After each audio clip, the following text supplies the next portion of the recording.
Hello and welcome to another edition of History in Your Own Backyard. I'm Scott Borders and I'm coming to you from Georgetown, Ohio. Joining me is Ned Lodwick. And Ned, we find ourselves standing right in front of this beautiful statue of Ulysses Grant. Tell me a little bit about his history as it has to do with Georgetown. Yes, of course, Ulysses was born in Point Pleasant, Claremont County, but they moved here when he was about 14, 15 months old, and he lived here till he went off to West Point, so about 16 years, longer than any place else that he lived in the rest of his life. And because when being in the Army, they moved around a lot, and then being president, they moved around a lot, and so this was his hometown. In his memoirs, he says, "This place remained my home." And so he enjoyed growing up in Georgetown. A lot of his characteristics developed here in Georgetown as a boy. And after his family moved while he was in West Point, he came back several times to visit friends, and he kept up correspondence with people in Georgetown. If you look at the statue, just incredible detail done by the artist. It really is something to see right here in the town square in Georgetown. So tell me about that and maybe some of the historic buildings here. Well, the statue came about after about 12 or 13 years of working on trying to figure out how to get a statue. And it was done in cooperation between the U.S. Grant Homestead Association and the village. And we tried to purchase a statue initially and didn't get that done and just move it here. So we decided to commission one, and we commissioned this one out of Vermont. And it came here in 2008. And we think it's the best Grant statue in the United States. And we also say that this is the only village. There's only two places in the United States you can find two full-size statues of Ulysses S. Grant. And one is in Washington, D.C., inside and outside the Capitol, and here in Georgetown, Ohio, because there's a bronze statue at our veterans home. Now, you walk around Georgetown, there's just a lot of great architecture and older buildings. Tell me about some of the buildings that are around here we can see in Georgetown. Well, the main street here on the east side, or the west side, they call that Commercial Row. And those buildings were here from the 1830s and on. And some of them were one-story buildings and are now two-story buildings. But that entire block has been around for over 100 years, almost 150 years now. And of course, the businesses have changed. They've come and gone, but they've done pretty well at keeping most of them full. And I don't think there's any empty buildings right now. I think everything has a business in it. So that's pretty good for a small town. The corner building here was called Dunn Corner, and it was a early pharmacy, and for years and years and years it was a pharmacy up until just about 5 years ago. It had been pharmacies in town. And one of the buildings here that I really like to talk this story when I have kids around is, you can see there's a building down there next to Donahue's Pharmacy that says Gifts and Cards, and it's part of Donahue Pharmacy. And that was a dry goods store when General Grant was here and afterwards. And when he came back to visit after he was president and after he had traveled the world, and he was considered the most famous man in the world. Okay, he traveled the world and constantly was getting 40,000, 50,000 people coming out to see him. And so when he came back, he came across the United States. And when he came to Georgetown, he brought with him one of his friends, Dan Amon, who grew up in Georgetown on the other side of the square. And they came back together. Amon, at that time, was a retired rear admiral. And they came back to visit. And one of the people they wanted to visit was a lady called Aunt Betsy. Everybody called Aunt Betsy King. And so they had gone down to see the old house, Grant's old house down the hill, and then had come up to the square. And as they're walking down the street, Aunt Betsy comes out of that store, and she's got a gallon of coal oil in one hand and a broom in the other hand, and she sees these two boys that she knows. Now, of course, one's an ex-president and a general of the army, and the other's a rear admiral. And she looks at these boys and says, Ulysses, you take the coal oil, and Dan, you take the broom. And she turned and headed down the street and says, I have pies for you at the house.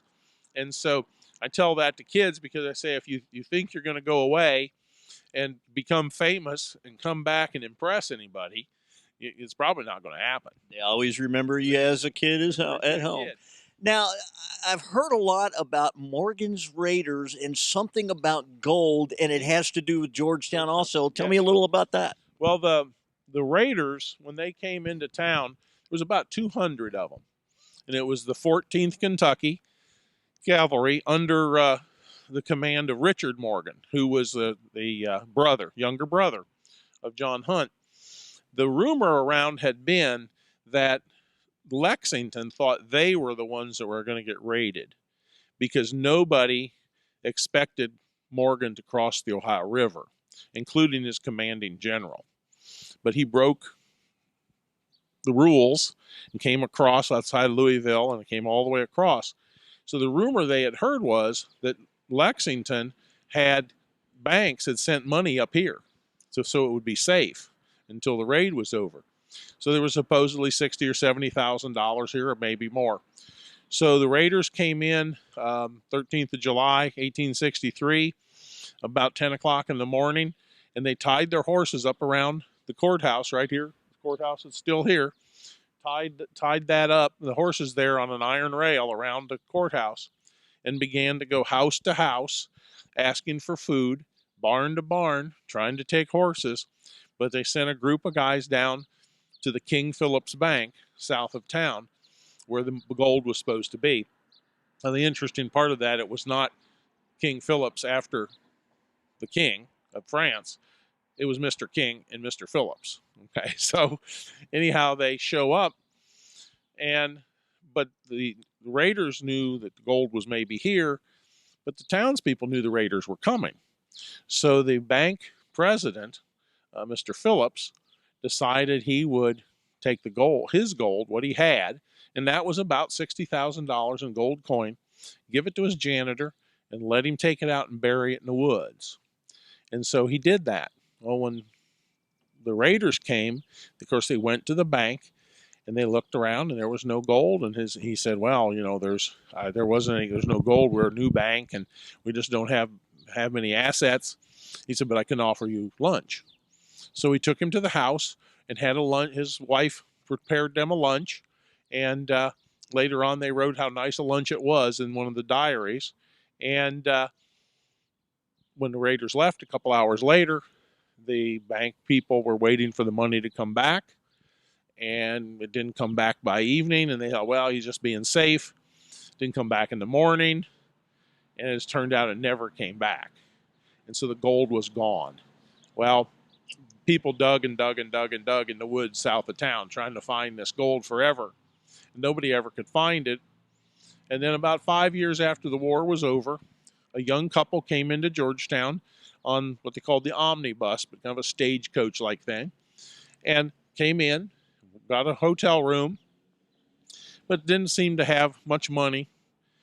About 5 days later, they left town, and after they left town, people got talking, comparing notes, and here they had paid their hotel bill with gold coin. They had bought the finest carriage and the finest pair of horses in town with gold coin and had ridden out of town. And then somebody said, well, I think the last name was the same as that janitor. So the gold was gone forever at that point. So you and I going out in the woods and looking for it would probably be no use. Now, Ned, one more thing around here that you hear a lot about is this Klosterman mill. So tell me a little bit about Klosterman mill. Right. Originally, the mill was called the Thompson Mill. It was built by the Thompson family down on White Oak Creek, which is just outside of town.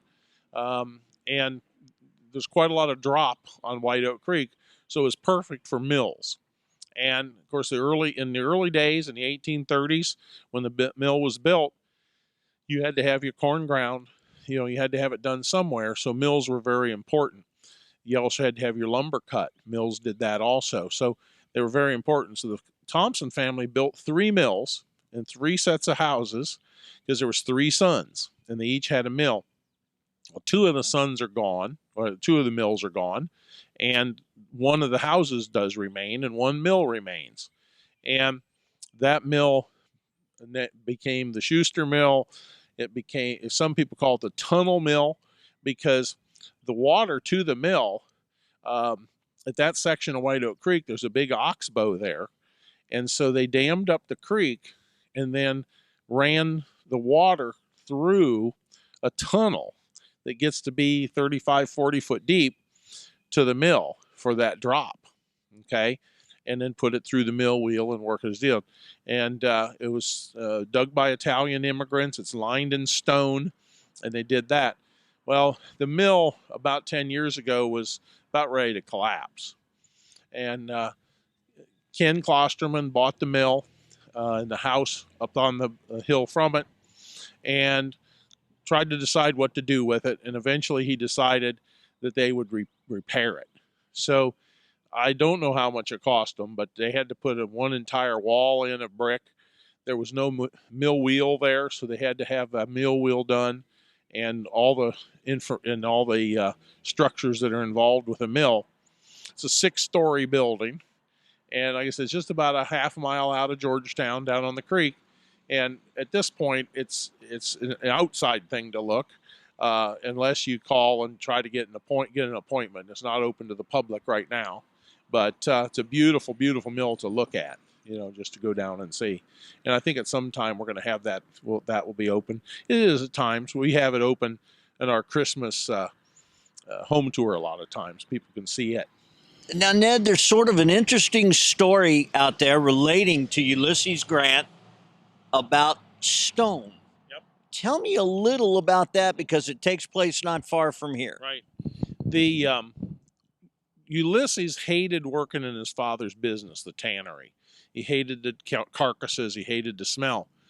But he knew he had to work. His father had this work ethic, and Ulysses knew he had to get a job. So when he was about 9 years old, he convinced his father to buy him a team of horses and a wagon, and he became a teamster. And so he traveled everywhere, to Maysville, to Toledo, to Cincinnati, to Louisville. But most of his stuff was here in town. Well, one of the family friends, Dr. Buckner, wanted to build a new house. So he found a lot and started constructing this house. One of his favorite hobbies was to sit on the front porch and discuss politics and current events. So he built a wraparound porch so that any time of the day they could be out of the sun and they could talk. Because of that, he wanted a grand step that he could get on and people could come on the porch on. So they went down to the White Oak Creek and they cut a stone out of limestone, and it is about 9.5 foot long, about 4.5 foot wide, and about 6 to 8 inches thick. And one of my friends who does monuments said it weighs probably 3,500 to 3,800 pounds. And so none of the teamsters in town could get it on their wagon to bring it up. They couldn't pick it up and get it on the wagon. And so one day Ulysses went down. He knew everybody had failed. And he went to Dr. Buckner and he said, "I think I can bring the stone up to you." And he said, "Well, I'll get you some help." And he said, "Well, I don't think I'm going to need any help." So this 12-year-old boy, and Ulysses, when he entered West Point, was 5'4" and weighed about 110 pounds. And that would have been 5 years later. So he goes down to the White Oak Creek with his wagon and horses. And what he does is he digs trenches on either side of the stone so that he can back over the stone with his wagon. And he digs the trenches deeper on the far end than on the come, so an incline. Then he digs 2 tunnels under the stone and passes chains under those. Then he backs his horses down on either side of the stone. He chains it to his axles, and when he goes forward, the wagon picks up the stone, and he brings it up the hill under his wagon. When he gets up here, he reverses the situation and puts the stone down, takes the chains out from under him, and does it all in one day. And so it shows his bulldoggedness, which they called him a bulldog. Ingenuity. And his ingenuity. He did not necessarily think like everybody else. He had a different brain pattern, and he could think things through once he had mind. And if people want to see the stone, it's down in here in Georgetown, and it's down behind the Grant Boyhood home with a plaque on it, so they can walk up to it and take a look at it. Well, I want to thank Ned Lodwick for all this wonderful history he's given us about Georgetown, Ohio. This has been Scott Borders saying so long from Georgetown, and thank you for tuning in to yet another edition of History in Your Own Backyard. Remember, Travel slowly and stop often.